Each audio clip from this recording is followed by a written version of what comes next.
kasidah itu ditulis dan dirangkai oleh para ulama adalah tentang pengakuan dosa seorang hamba.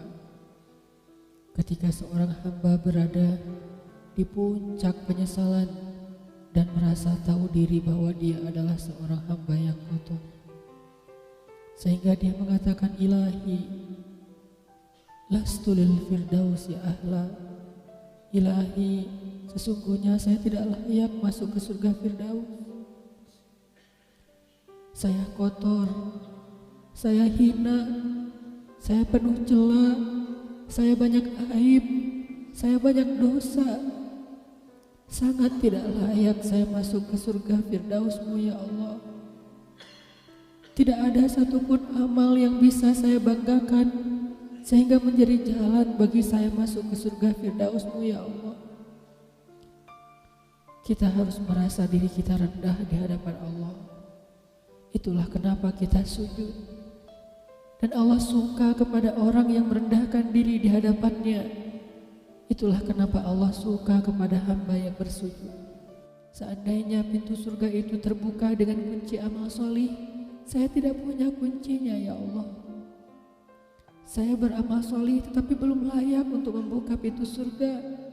Saya sholat, saya puasa, saya tarawih, saya sedekah, tapi semua itu belum cukup untuk membuka pintu surga karena keterbatasan amal soleh saya. Masih banyak kesalahan dalam amal-amal yang saya kerjakan karena saya bodoh ya Allah. Lalu bagaimana nasib saya kelak di akhirat ya Allah? Jika ditimbang-timbang, sungguh kedurhakaan saya lebih sering daripada istighfar saya ya Allah. Saya tidak pantas menjadi penghuni surga ya Allah. Wala aqwa 'alan naril jahimi, tetapi saya juga tidak akan kuat dengan azab neraka jahim-Mu ya Allah.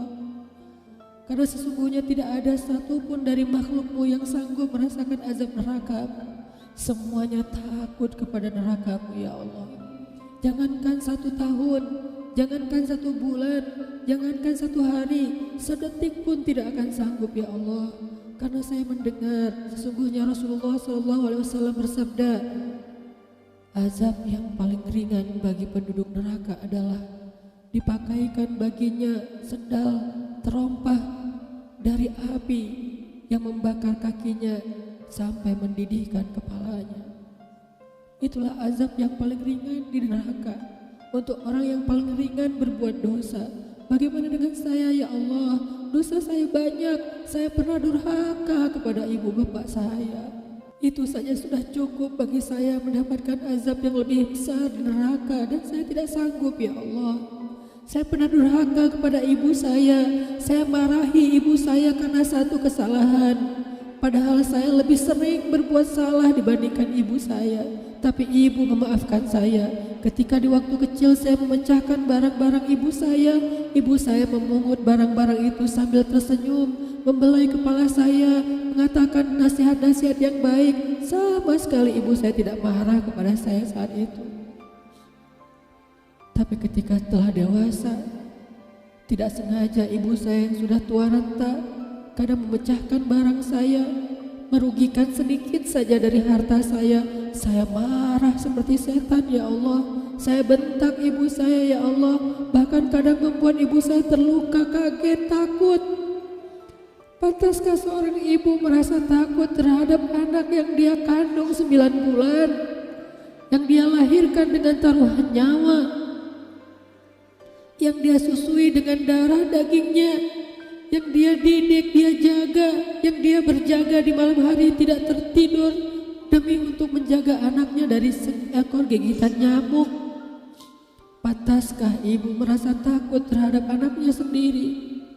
Cukup satu dosa besar saja durhaka kepada ibu membuat saya pantas masuk api neraka. Belum lagi dosa saya kepada ayah.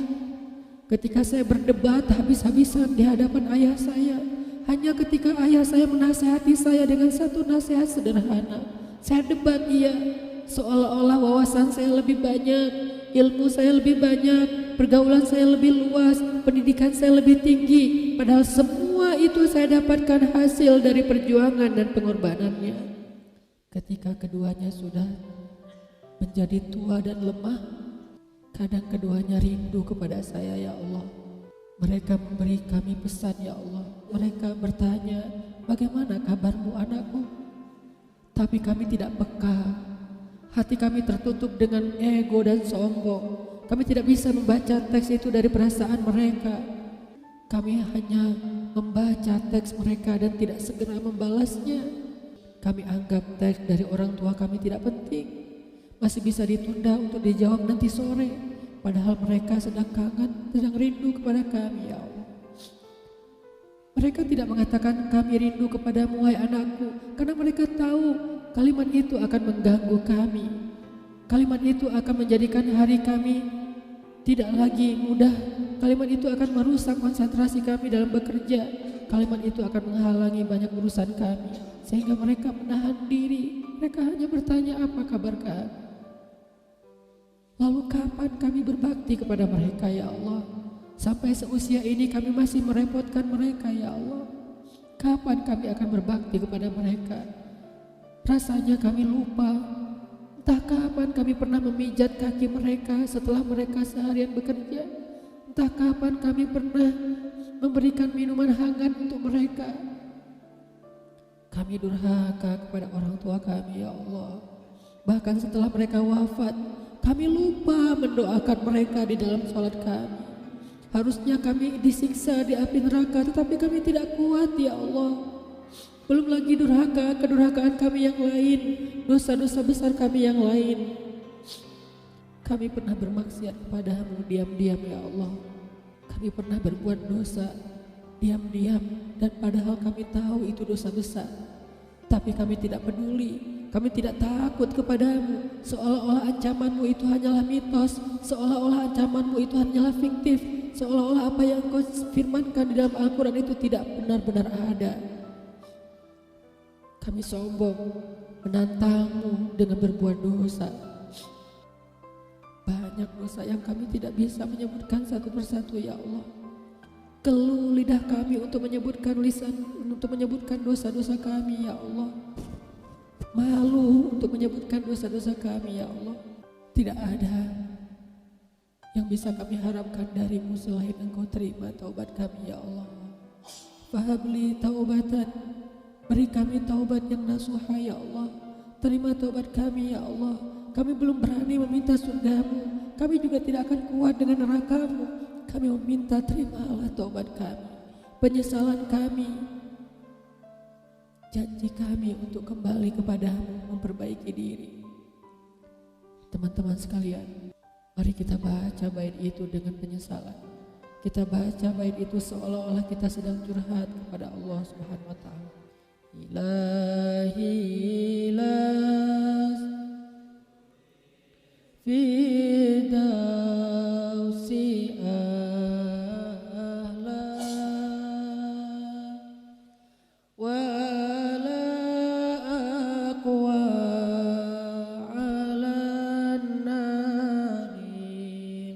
jahil